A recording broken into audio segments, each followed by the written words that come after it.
Hi empaths, welcome to Heart Space Wellness Alliance. Here's my healing room.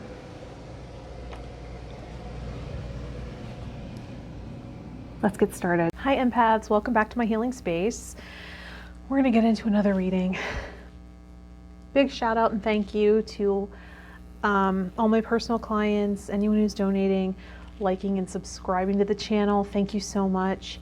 Very valuable to me, and providing feedback in the comments about how these readings are resonating, and sharing. Thank you. That's really helpful for me to get the message out. If they're resonating with you, they might resonate with others too, right? So I want to clear the space, our auras, the energy of the cards, invoke angels, guides, compassionate ancestors, any beings of the light who want to inform this reading for the most accurate, informative, valuable, helpful, informative reading. That's priority for the listener to hear at this time.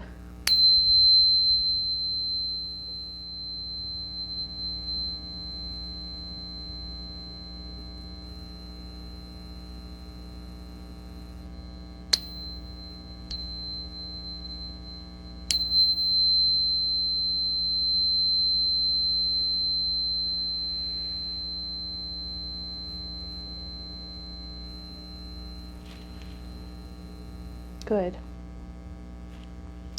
Let's pull a card from the original angel cards and see what's priority to look at this time.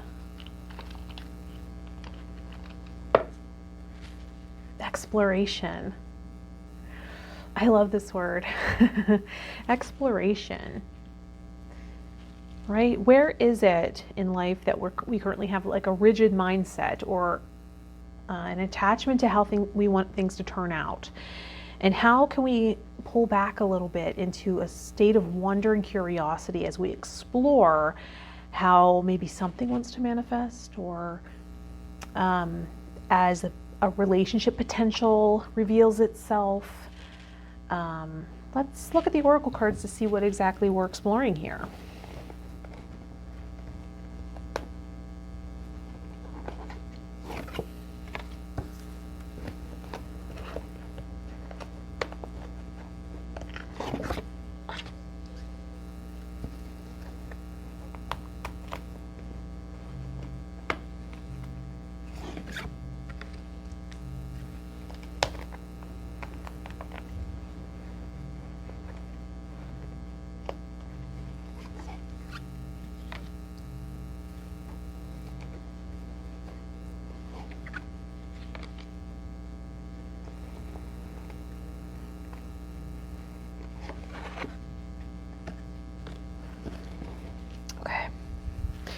So the first card that comes out is Work Your Magic.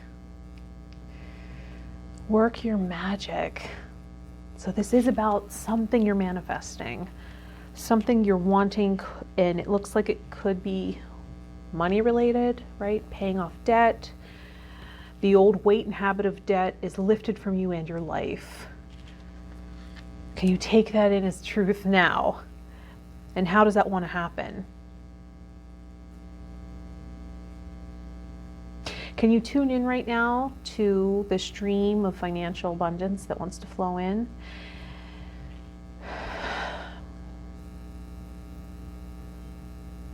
Can you explore how that wants to happen?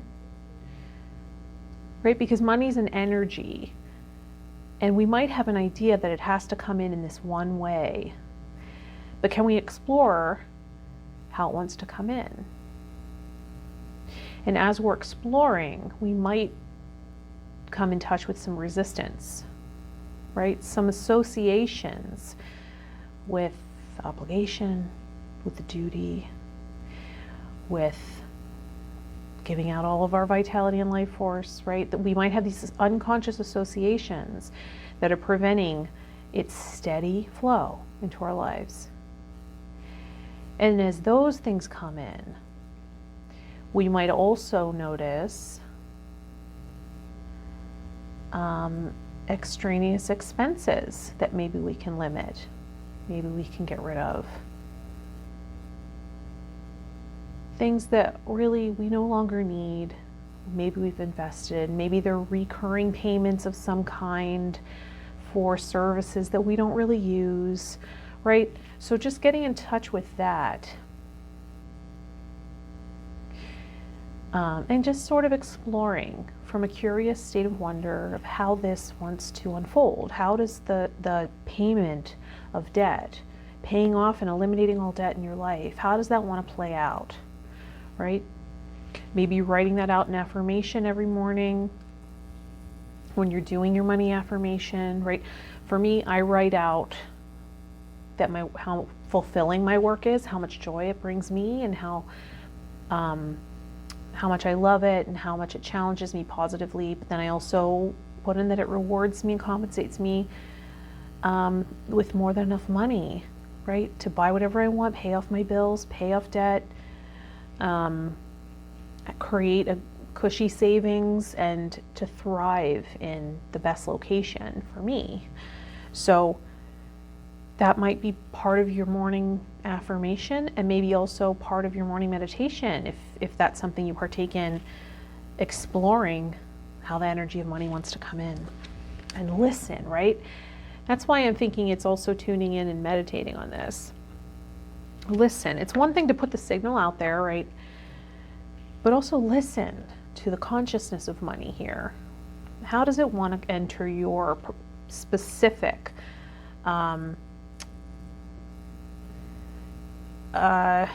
business, paradigm, bank account, right? How does it want to come in? We explore that and listen. And then wedding. Wedding is coming up. This situation involves marriage. So maybe we're combining consciousness around money with another partner, right? And that's either helping us or hurting us, right? So can we learn from our partner's beliefs and ideas and ability to bring in money, or can we rub off on, some of our healthy beliefs and ability to manifest in that way? We're navigating here. We're just navigating. There's no perfect one way. It's a navigation. It's tuning into the energy, and that's something I know you're good at because you're an empath. This is no different, right? This is another thing we tune into because fertility is coming up. Fertility. And when fertility comes in, well, it could be like a fertile time to change, redirect any money fears, right? Start finding more things to be grateful for so you're in a receptive state, right? Turning fear around into trust by tuning into money and knowing it's there, knowing you're going to be provided for, and having some surrender to however that wants to come. I often pray and say, I sort of have this funny deal with my higher power where I say, God, do you want me to go back to bartending? Right? God, do you want me to deliver food? Like, let me know. I surrender this to you. I will do whatever I need to do. I will step up if that's what you want me to do. And then clients start booking, right? As a clear sign, so there is value and power in surrender to the process, exploring how it wants to come and surrendering to that. This could also be about paying off the wedding, right? Debt accrued by a big celebration or wedding ceremony or honeymoon trip, right? Maybe paying off debt that's related to that. Maybe wanting to have children and wanting to start fresh without debt there, right, with the fertility card, or preparing your home for baby if you're expecting. Either way, Archangel Michael's encouraging you. You can do this. You can do it. You can do it, right? There are some components here where you're going to have to take action, right? This is an action card. You can do it. It's about doing. Right? So it's a balance here. It's a balance of receiving with the feminine yin energy, right? Exploration, explore this. Listen, listen, explore. How does this want to come in? How does this want to flow in? And then also taking the steps you're guided to take and believing in yourself, believing that you can do it. You're being set up for success here. Trust that. Let's look at what aspect of self wants to take the spotlight.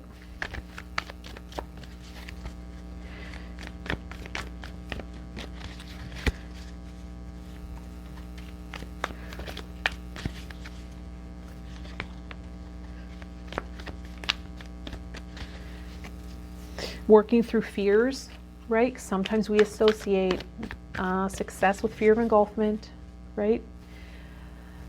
That's why we tuned in and looked at any resistance that was coming in, right?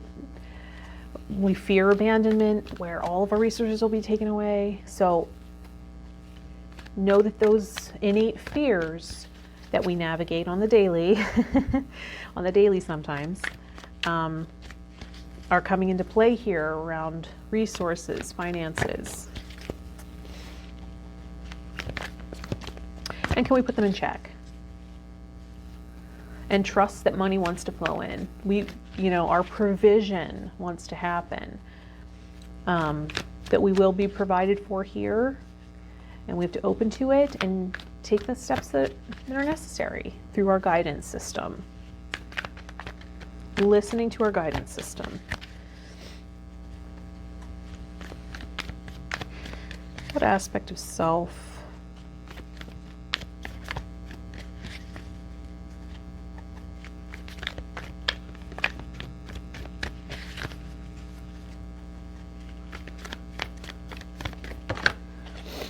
What aspect of self wants to come forward into the spotlight?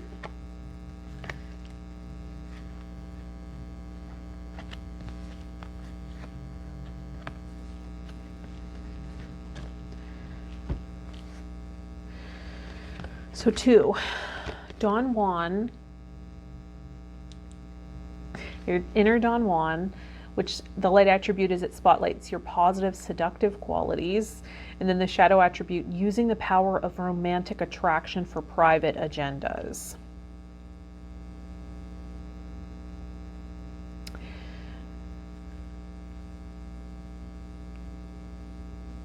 So there is maybe an idea of being in touch with pleasure,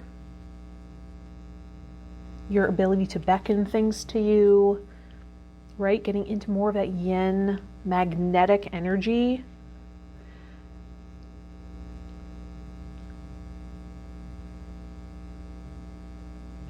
Instead of, right, like working your magic, instead of thinking, I'll find somebody wealthy, right? Or I'll lean on a spouse's resources. Like maybe it's your goal to have some independence here. So owning this for yourself. And then divine child. The light attributes innocence, purity, and redemption. Suggests a special connection with the divine. Shadow attribute is an inability to defend oneself against negative forces.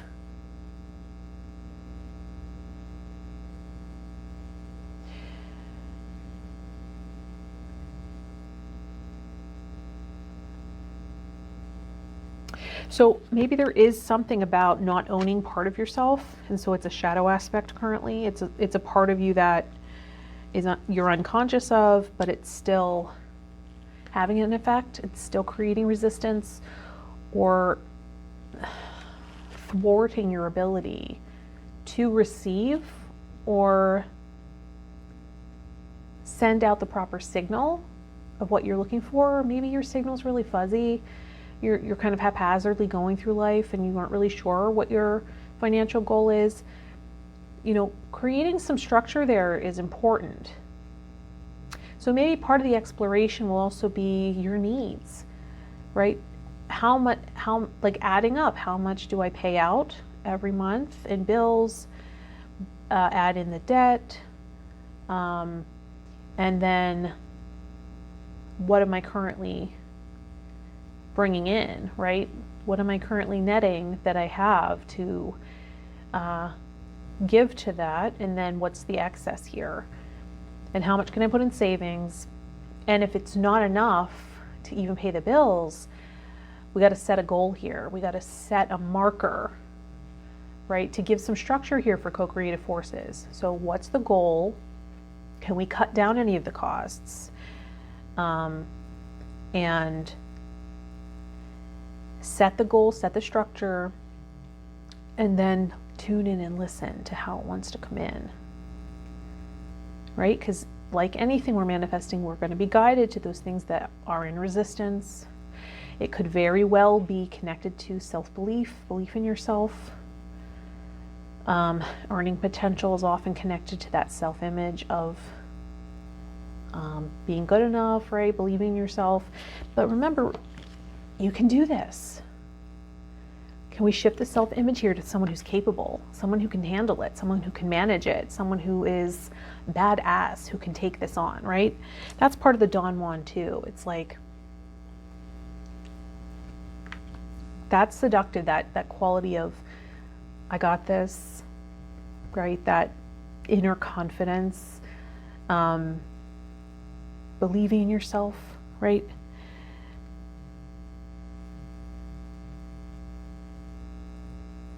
Like that idea of being seductive is, I know I can get whatever I want, right? Just trusting, believing that in yourself. And it's funny how that Don Juan seductive comes up with the innocent, divine part of you. They're working together here, right? There's an innocent part of you, a pure part, who has really pure intent and is well-meaning and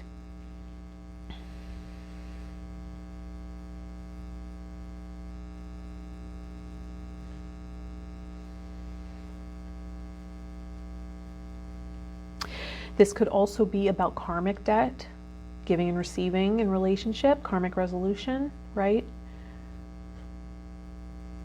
Sometimes what can happen is in a past life, we showed up and we were this, in the dark shadow aspects of the Don Juan, right? Using romantic attraction to get what we wanted with somebody, and then we come back around and maybe we're the innocent one this time that gets taken advantage of. It's karma resolving, right? To balance out the experiences so we have an understanding on both sides. Sometimes that can happen as well. Is that happening in your relationship, right? Is that why wedding came out? This situation involves marriage, right? Do you find you're giving more and resenting? Does the relationship tend to flow in one direction? Maybe this is the imbalance of karma, right? That's resolving. Sometimes that can happen. You know, there's this book called The Life Love Cards.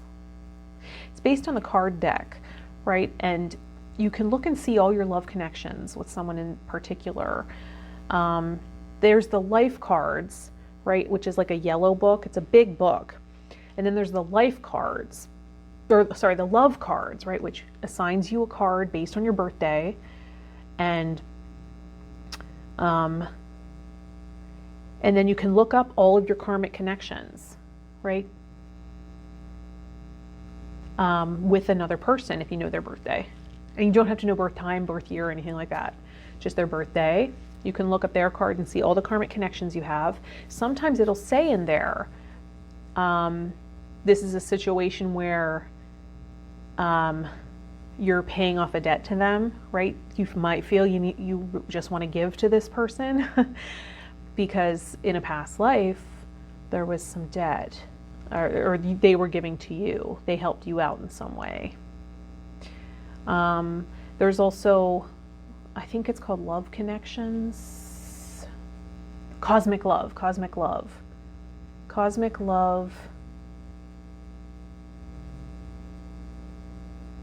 By a very famous astrologer who, just put a camera on me and I'll just forget everything I know. She works with the nodes a lot. She's a spiritual, she talks about spiritual path and spiritual relationship with astrology. Is it going to come to me? Maybe not. If it comes to me later, I'll let you know. But it's Cosmic Love. It's a light blue cover with a heart on it, I believe. There you do, it does help if you know birth time, but as long as you know birthday and birth year, you can see connections in your charts and what it implies for your relationship. I learned a lot from that book as well. I even met that author. She came into the Open Center once and I was like, oh my gosh, it's so nice to meet you. I can't remember her name. It might come to me, but those are great resources for relationships of all kinds. I've even used it with my friends to sort of see both of those books. And even the Life Cards book is great to research your spiritual past and all that. They're amazing resources. Very interesting. Jan Spiller, Cosmic Love. Jan Spiller's the astrologer. She wrote another one that has like a tannish yellow cover that talks about the nodes and your life path. It's really good. It's really good. Jan Spiller, her work's amazing. Okay, let's see. I'm going to go for the traditional Rider-Waite Tarot and see what comes up. So we're looking at paying off debt. We're looking at exploring how money wants to come in, or exploring our relationship dynamics, owning our power in the situation, but also knowing what's the best strategy here. Is it working with co-creative forces in a more yin receptive state? And where is it I need to take action? Having that in balance is the most powerful thing, isn't it? Because it doesn't help to just sit on your couch and manifest through yin energy, but never take action. And it also doesn't help to just go out and burn yourself out by only being in your masculine energy.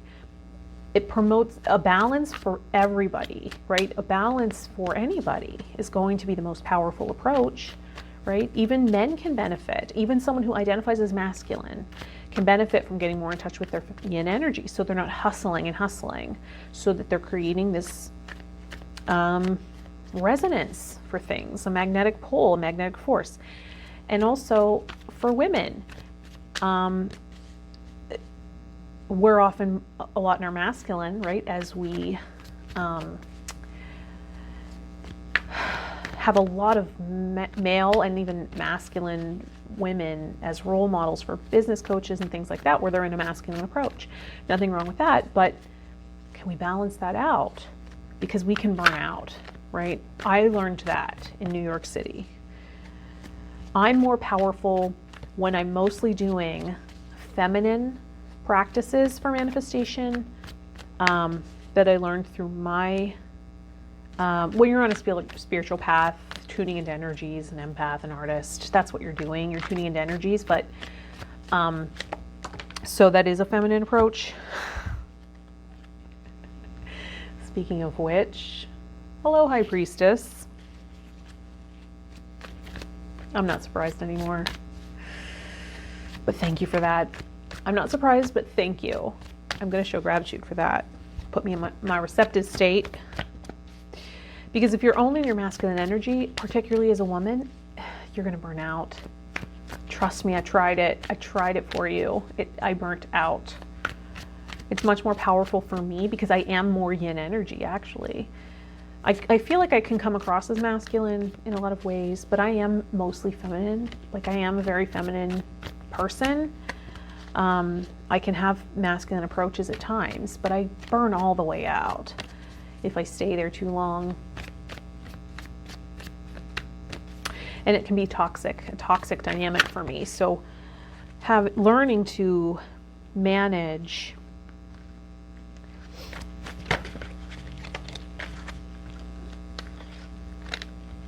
I see, good. Okay, cool.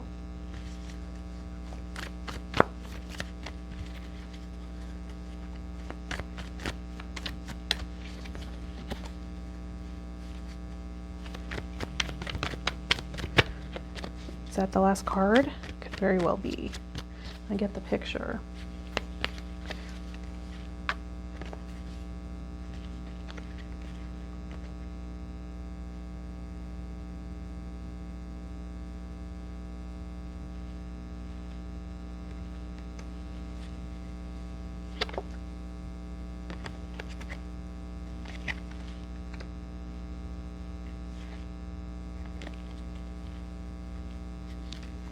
Okay. So you already saw it, the High Priestess, right? Using spiritual laws of attraction, energy dynamics, telepathy, our manifestation power, working with our feminine energy or yin energy, and balancing it out with masculine, right? There's a balancing here.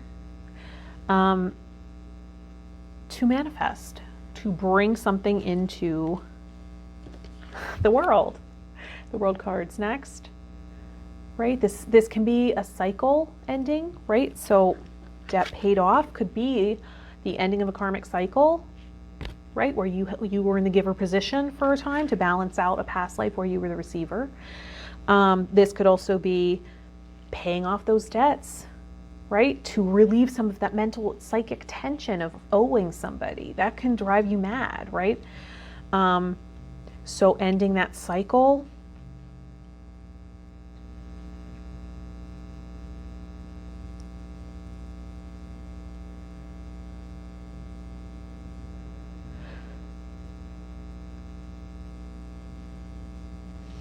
Exploring maybe animal totems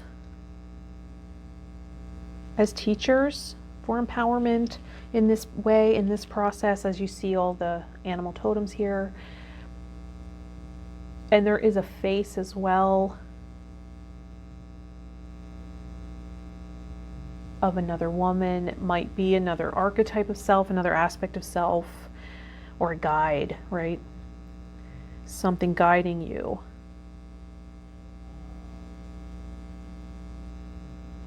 As you end this cycle and bring balance, right? The Justice card, this Libra energy, bringing balance to the scales, karma balancing, getting your fair pay, right? Your investment returning to you, paying off these debts and by whatever means necessary, making a deal somehow to lower interest rates, things like that. Getting the debt paid off. And also in relationship, paying off that karmic debt and balancing it out so that it's no longer weighing, it no longer feels out of balance.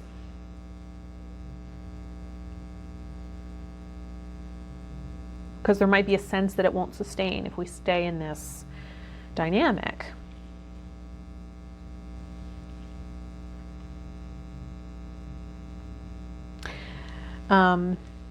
There's also the Five of Cups or the Five of Swords is coming up, and this card is about someone taking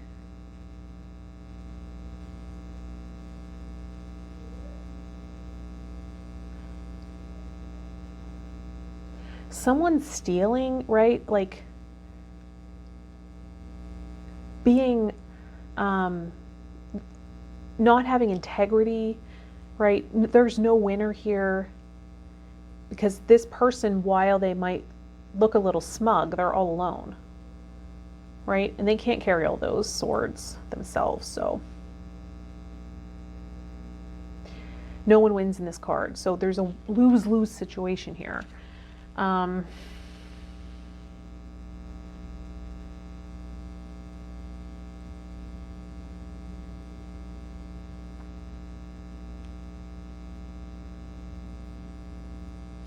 This could be someone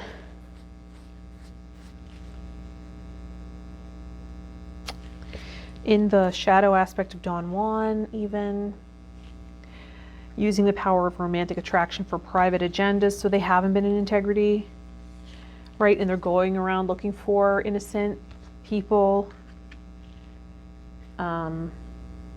Maybe, this could be related to romance scams, something like that.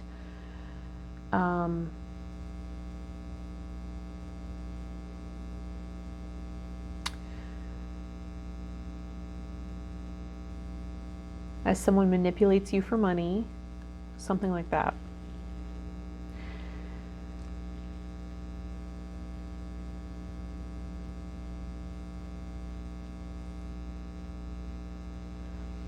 And there's no winner in that situation, because while the person walks away with your money, if you give into it and trust them, there's no winner, because they're just building up negative karma for themselves, and karma takes care of that. So how do we prevent that from happening? Get into our feminine power of receiving.